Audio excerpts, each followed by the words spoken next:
Sorry I'm late. Did you know that there are 8,000 nurses running around the country with fake degrees?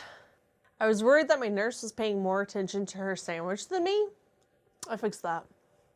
The NYPD is facing its worst staffing crisis in 2 decades, losing nearly 4,000 officers last year alone. In response, the NYPD recently lowered its recruitment standards. The department will no longer expect candidates to run 1.5 miles in 14 minutes and 21 seconds, and will instead rely on a multi-step physical course test that must be completed within 4.5 minutes. Previously, the NYPD also replaced a 6-foot solid wall with a chain link fence, making it easier to climb.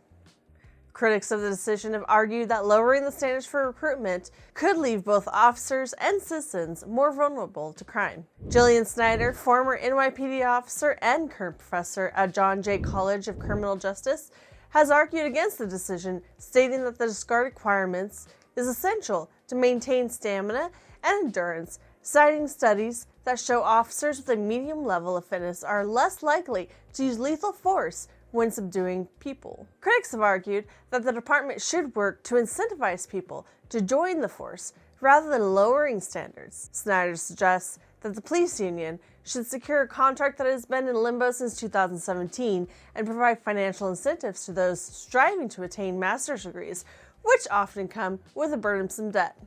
The move has sparked controversy, with some suggesting that other police departments across the country could follow suit, leading to a domino effect. Personally, I think that 4.5-minute test looked pretty easy. I wonder what that part of the test is called. That's a donut pusher. Honestly, I think they'll be fine. The NYPD isn't chasing anyone when they have the largest surveillance network in the country already. Google workers in Zurich have staged a walkout protest against the 200 job cuts announced back in January. The IT union Syndicom said the company had the chance to engage in dialogue with the workers and were presented with a proposal from 2,500 workers to reduce wages and hours to avoid job cuts, which Google unsurprisingly rejected. The union also criticized Google for the intransparent procedure of the layoffs. The cuts were announced as part of the Alphabet CEO Sundar Pichai's decision to reduce the company's workforce by 6%.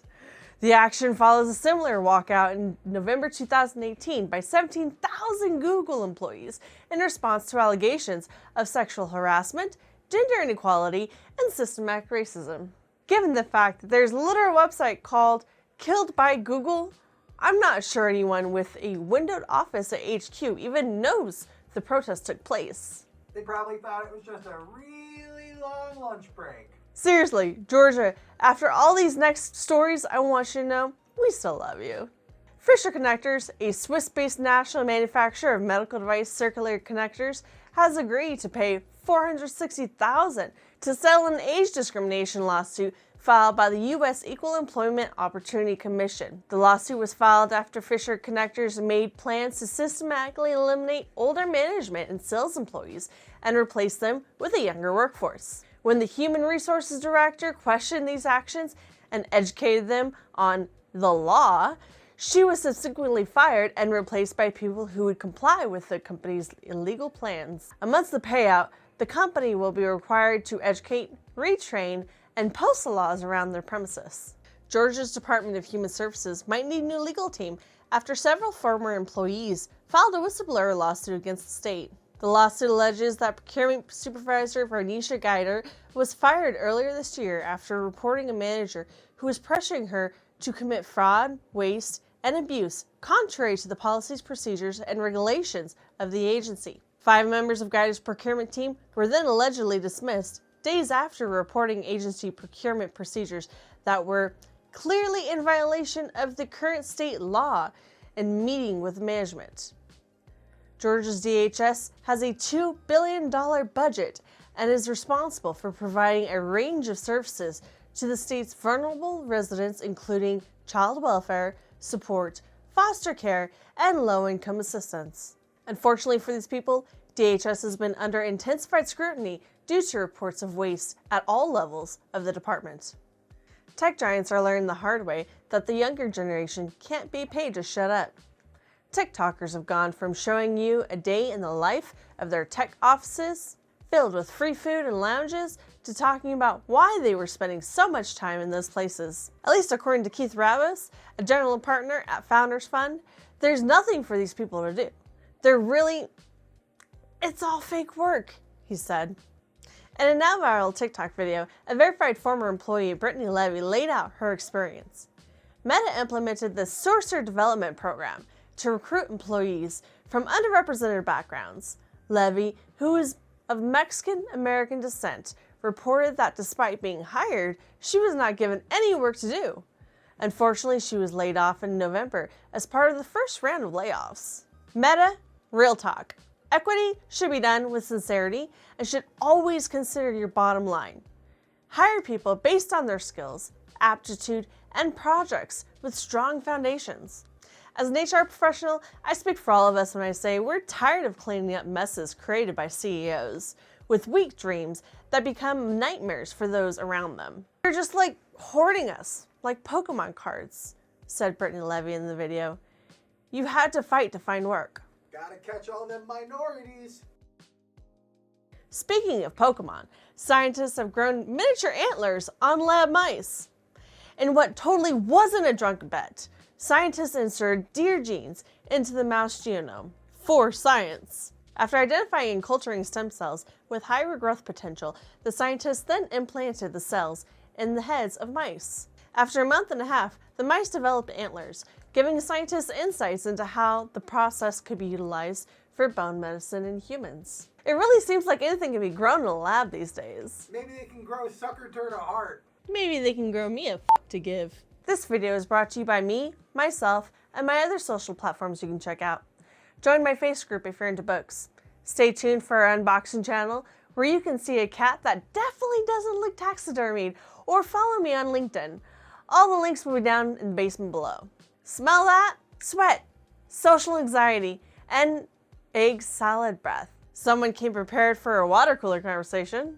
Nature decided to up its biannual slap to Florida's face, but instead of hurricanes, Gaia decided to attack the Sunshine State with a 5,000-mile-long clump of algae that has doubled in size every month since the beginning of the year.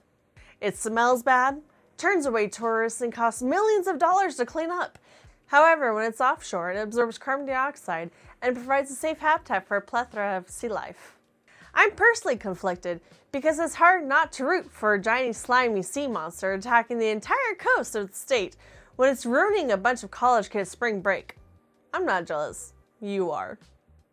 On Thursday, the French President Emmanuel Macron announced a raise in the retirement age from 62 to 64 without waiting for a legislative vote.